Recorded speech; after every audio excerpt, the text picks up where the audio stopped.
continuing the trend of reviewing some of my favorite games of all time, let's continue with The Legend of Zelda on the NES. The Legend of Zelda was Hey! Wait a minute, what's going on here? Trying to review Zelda, huh? Not on my watch. Who are you? Some call me Lord of the Digital Dance. Michael Flatley? Others call me Hackercraft Jr. Are you like a boat or something? A few choice ghosts even call me Ted. Oh, okay. Hi. Ted? But you can call me the Analogue Kid. If you want me to unhack your game, you'll need to stop me. From the inside. Come find me if you dare. Now how am I supposed to do that? You know what? This is gonna take a while. Let's roll that intro.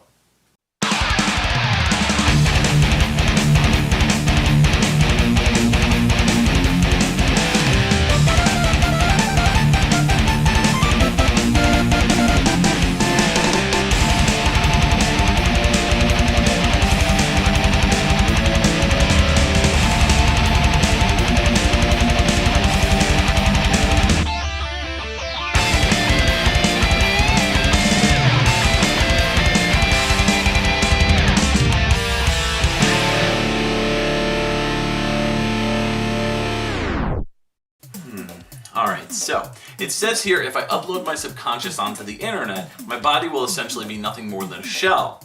And my brain will essentially become a ghost on the internet, allowing me to track down the Analogue Kid in no time. Say, ghost, shell. Well, this is perfect timing. With the Ghost in the Shell movie coming out in theaters, I figured we'd also take a look at the Ghost in the Shell game that came out on the PlayStation 1.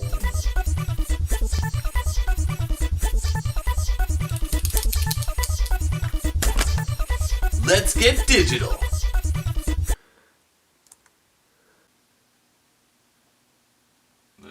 Okay, is something supposed to happen? Whoa! Games based on animes are typically hit or miss, but with something as coveted as the Ghost in the Shell series, there's a certain higher level of expectations that fans may have. The franchise is a cyberpunk sci-fi mishmash which tackles many deep philosophical ideals on what it means to be human, especially as technology advances more and more with each passing year. The themes in the mangas, anime movies, and series all focus on different elements, but the core concept for the most part stays the same. Shortly after Ghost in the Shell came to American audiences in 1995, work began on a game for the PlayStation 1. Ghost in the Shell was released on Halloween of 1997, almost 20 years ago. The game was developed by Hijacked, makers of games like the Jumping Flash series. This studio was swallowed up by Sony and has had a hand in producing games with Team Ico, like Shadow of the Colossus. They also worked on games from the Ape Escape series, and more recently the truly excellent PlayStation 4 titles Gravity Rush and Gravity Rush 2. So, is Ghost in the Shell worth hacking into? Let's find out. We open to a totally awesome intro cutscene showing off some of the characters from a group called Section 9, in addition to the Fuchikoma tanks, the real stars of the game. It'll be helpful to understand the core concept of the characters, so we won't overload you with too much data. The lead protagonist is Major Motoko Kusanagi, also just referred to as the Major. She's part of a group called Section 9, a law enforcement group with other synthetically enhanced members, such as Bato, Togosa, and their leader, Chief Daisuke Aramaki. We won't get too involved in the plot of the anime or the manga, as there are tons of differences, and Ghost in the Shell is not exactly known for having a clear-cut, extremely comprehensible story or version, but we'll highlight on a few things as we go along. Ghost in the Shell boasts some very impressive cutscenes, which take more influence from the original manga instead of the 1995 movie, though it's worth noting that the same anime studio and English voice actors worked on both. But stylistically speaking, the tone of the manga is much more playful and lighthearted, especially when it comes to the Major's attitude. Whether you're a fan of it or not, there's a lot of cheesecake shots regarding Major's body. sexually, further sexualizing the character. Now personally, I don't mind the fan service, but hold on a second. What is the Major wearing in this particular cutscene? It looks like 80s wedding dress lingerie meets battle armor. The character has a history of wearing weird and pandering outfits, but this one is just ridiculous looking. The basic storyline here is that a terrorist group called the Human Liberation Front has taken to successfully targeting the company that creates all the cybernetic implants and bodies, known as Megatech Body Corporation. The leader of the Human Liberation Front is someone only known as Zebra-27. If you're familiar with the breakneck pacing of the Ghost in the Shell series dialogue and storyline, you'll be right at home here. I won't get too deep into the story as it is extremely technical and every little moment during these cutscenes is important, so pay attention to these. However, if you're just looking for a fun action game, this one's got you covered without being too serious. When it comes to gameplay and role, you'll be taking the reins of an unnamed rookie character who is piloting one of the Fuchikoma tanks. The rookie is referenced several times in the cutscenes, and you do really feel like you're a part of Section 9 as each level begins with a 3D wireframe render of your location and target, making it almost feel like a war room briefing. This allows you to learn about your target and get an overall sense of the big picture and of what your main goal is in each level. All units, the target's in motion, proceeding at high speed. Intercept him before he reaches the city. Roger. What's the target's velocity and distance? Distance 500, speed 208 kilometers. Chief, can we do something about the display in miles? I want it changed to kilometers. Live with it. Just get the target. You heard the man. All units engage. Rookie, you lead the offense. Togasa and Bato, back him up. Why does the new kid get to steal the show? Time to put his training to the test. Okay, Rookie, we're counting on you.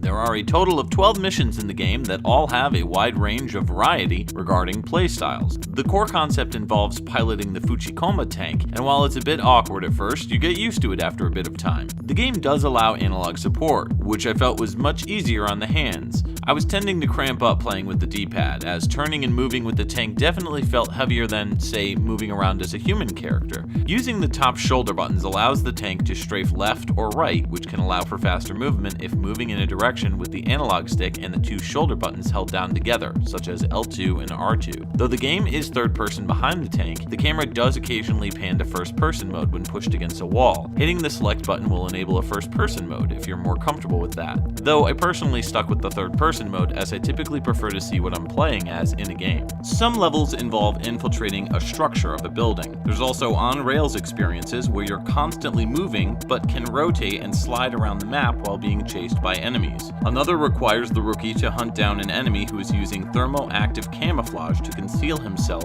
as he relocates from spot to spot. There's also a timed level involving the destruction of some bombs where you have to take them out before they destroy you and the level. There's a ton of variety from mission to mission, and it's honestly almost always a good time. However, despite having a lot of positives, the game isn't without its faults. Much of the environments are very unmemorable, and because of this, it's easy to get lost if you're not paying attention. In the second level in particular, I felt not only claustrophobic going through these air ducts, but the camera kept autofocusing to first person. It wasn't necessarily a deal breaker, just an awkward, kind of jarring transition at times.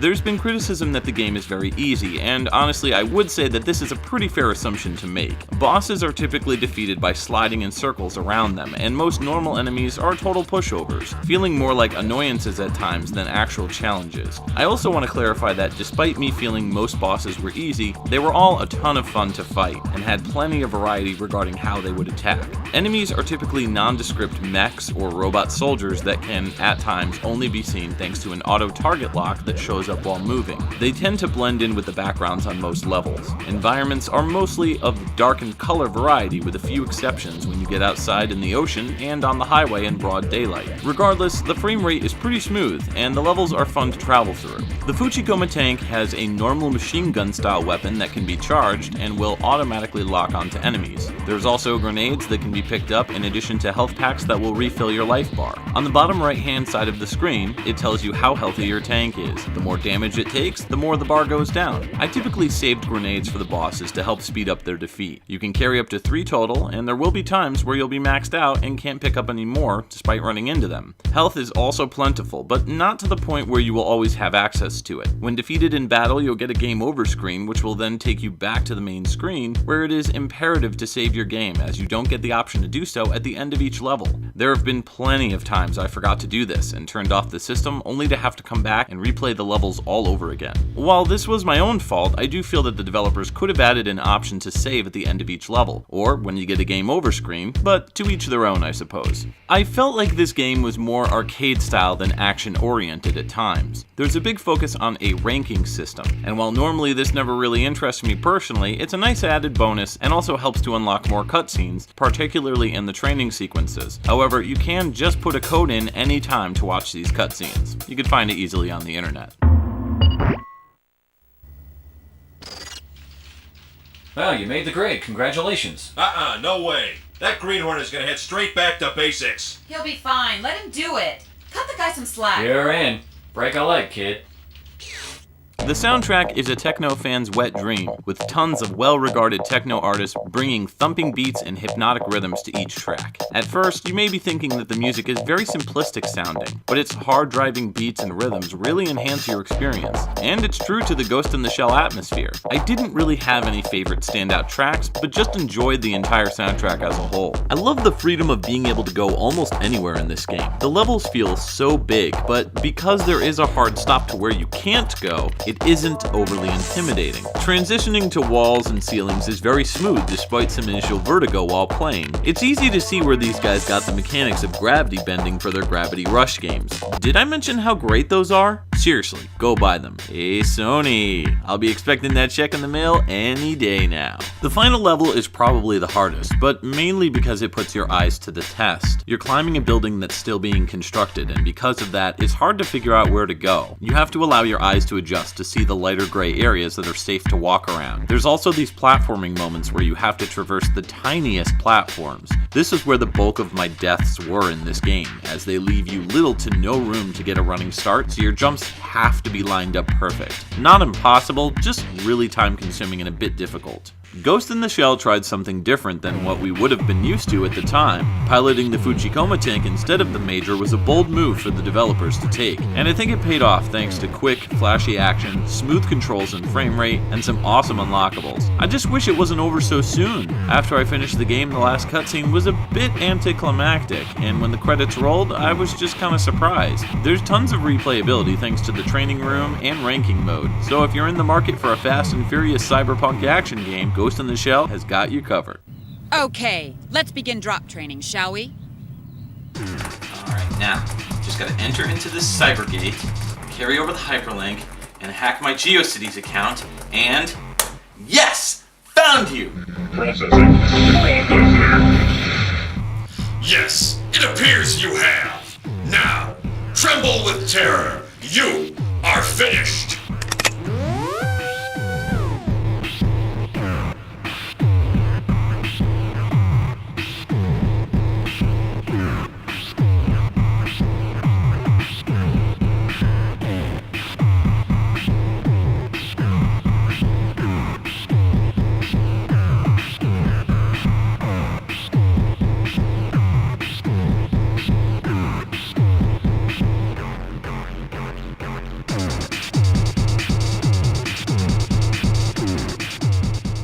Hey everybody, if you like this review and you want to see more, stay subscribed to the channel by clicking that little button right there with my good old face on it. And if you're looking for more Ghost in the Shell action, we got another review coming up very shortly, so stay tuned to the channel. And as always, thanks for watching.